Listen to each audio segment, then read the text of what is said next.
Lisa Walls, and I am the very first station manager of 98.3 KMWV right here in Salem.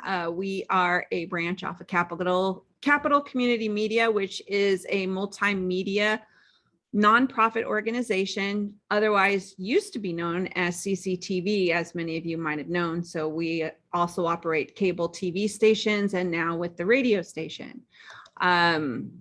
I just started in February and the station hasn't gone into official launch yet, but I have accumulated over 20 new shows, plus have added a diverse library that will appeal to anyone. And one of the things that we started on this journey was we started back in 2016 in November, and we are partners with Mono a Mono, which is another radio station or conglomerate nonprofit for Spanish. And we were granted a shared license for our specific FM dial of 98.3. And then once that got the ball rolling, we were able to set up transmitter out of Dallas, Oregon, which is where our transmitting license is through. And we also purchased a 1,700 square foot building space adjacent to the CC Media Studios where the TV station is. And we are currently remodeling it to turn it into a multimedia wing, which will house our upcoming new radio studio. So, and back in 2019, we activated 98.3 FM, and for the last almost year and a half, I believe it was a little over a year and a half, it was just straight music. And we share the broadcast frequency with KTUP Radio Poder, which is on from 10 a.m. to 6 p.m. and KMWV takes over from 6 p.m. to 10 a.m.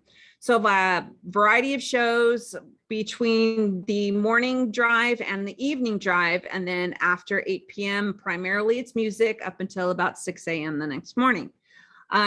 So we are currently in the process of looking for new shows, trying to find underwriters to join our community of businesses as well as sponsors for specific shows. I have 75% local Salem content, but I also have a few national shows that you may have heard of, you may not have, but if you're into wine, which your parents probably are, I've got 2 wine shows that have a sponsor. I also have some comedy.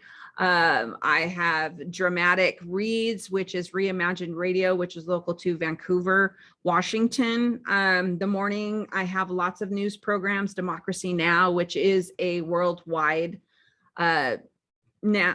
it's a national worldwide news conglomerate, I guess you could say. And I also am in partnership with the Salem Reporter to bring a show called In Case You Missed It. So you're not missing out on any important news updates. If you just don't have time to read the newspaper or even like to read the newspaper, you can listen in on that 15 to 20 minute show. We also have Local Roots, which brings 2 hours of local musicians showcasing their music here in Salem is Pacific Northwest, but they broadcast for Salem, specifically for Salem. And that's a little bit of what's going on with the radio station right now. In partnership with CCTV, we are also, once the studio is built, we'll be able to broadcast live shows on cable network as well. So we'll both be broadcasting live on the radio as well as broadcasting through our 2 radios or our 2 TV stations. And certain shows that want to be able to highlight their events live on TV, they have that option, or they can just do strictly radio live. And we also have the option to pre-record. Pre-recording is also known as voice tracking. If you want to just do a straight music show where you're just doing like radio DJ stuff and playing some songs that you think are cool and you want to talk in between them, you would voice track those. You would give me the type of songs that you want and I would schedule them for you. Once you get familiar with the board and how the software program works, I will then show you how to schedule your hour or half hour of show content that you want. Now, mindful, we are a little bit different from commercial broadcast stations. So because we are a nonprofit community radio station, we are limited as to what we are able to play. We do not play commercials. We play what is known as underwriting, which is basic. Hey, we are here. Visit our website if you want to. You don't give a go-to step. You just say this information is available at to do or don't do, or, you know, however, I got to rewrite the script for those anyway. It gets kind of confusing, let me tell you, because you're not allowed to tell people what to do, but you are allowed to be informative and giving them the option to go to either the website or to give them a call. But you can't say give them a call. You can say for more details, then give the phone number. It's weird. You just have to cut out words from the English language, and there you have radio. So it's quite fun. It's quite interesting, to say the least, because this is something pretty much brand new to the Salem community, and to be able to work on something that is fresh, that I am able to build up from the ground up, including furniture purchase, including equipment purchase, the type of shows that are on here. We do have to follow our guidelines, which is public affairs. So if you have something interesting, say you want to work with Oregon Humane Society, that's a public affairs show. You can bring on somebody to say, hey, we have a pet of the week. This pet, describe the pet, very looking forward to having a forever home. They're this temper, training is offered, they're spayed, they're neutered, and any information that you can give or that you want, and just make it fun. Something that you're passionate about is the purpose of radio. That's how I got started. I was passionate about music.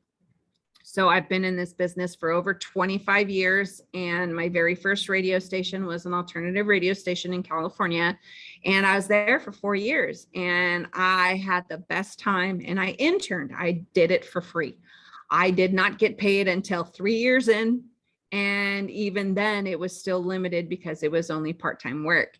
And I also got my first on-air gig from that one, because one of the people that worked on the weekends also ran a radio station elsewhere and hired me on to do weekends over at that station. So it's just a big jump where you go to what you want to do. There's several different aspects of radio.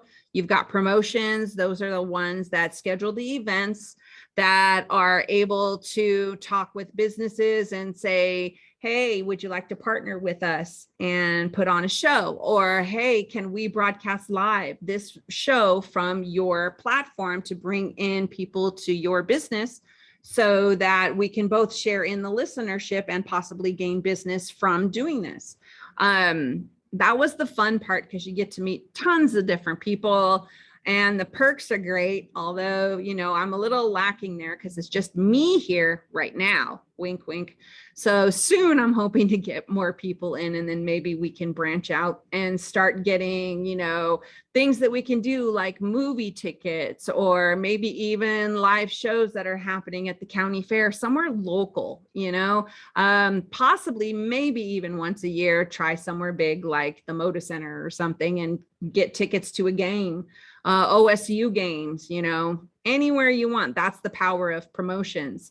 We also have programming, which is the person that programs the radio station. What they do is they schedule everything out through the time that we have here.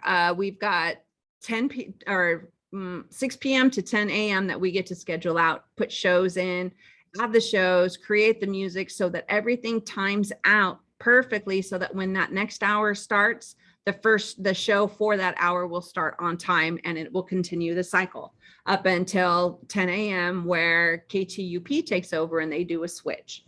And then at 6 p.m. they sign off and we start again. And that's 7 days a week. So the different shows that we have available is what the program director gets to be in charge of. They get to handle what type of shows go on and how long they get to be and where to place them that would make sense. They also have control over the music. So what music gets played where, when, and how often certain artists get played. They're the ones that pretty much run the radio station. There's also the music director. When you work for a music station, you get to talk with the labels about the new music that's coming out, continue to play the old stuff that people just enjoy and love. You get hit up by new artists that are saying, hey, you know, I'm just trying to get started. I would love it if you play us. And because if they're local to the community, we can check in with local roots and see if that's something they're able to play, or music director's discretion, they can add them in here and there if it makes sense for the station. Profanity is not allowed, so everything has to be clean, perfectly clean cut. Even the produced programs have to be clean and edited. Some of them come in because they're podcasts and they're allowed the freedom to say whatever they want. Still not a case for radio. George Carlin once had the 7 no words of radio. And most stations, especially commercial wise, have eradicated those 7 words. Some of them you are allowed to say depending on the context.